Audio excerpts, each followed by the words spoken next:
Look at that, Chris. This is the top part. This is the bottom here. Look at that bacteria. Bacteria is in the black. All that black. See? There's Below what. the filling, see that? Gosh, look how poisonous that is. Wow. See below the I put your mouth pieces of gas. I'll do on that. the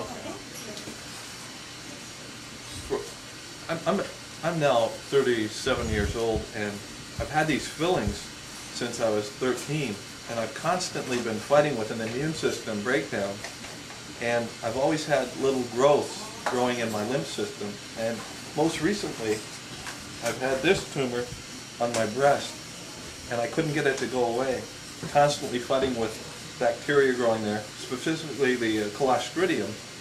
So after consulting with Dr. Clark, she said the only thing to do is to really pull the teeth. The fillings were so big that I couldn't risk trying to drill them out and poison myself with even the slightest amount of the mercury. And now that we can see what actually came out, it was even more toxic than we thought. And to be honest with you, I think this procedure was actually easier than going in with a drill and drilling and trying to replace the filling. And to date, there really isn't anything to replace the fillings with that isn't toxic.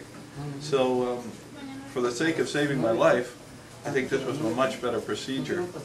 And I'll just get some partials and put them back there and continue on with my healthy lifestyle. So all this research that you've done over this past number of years, you funded yourself? Yes.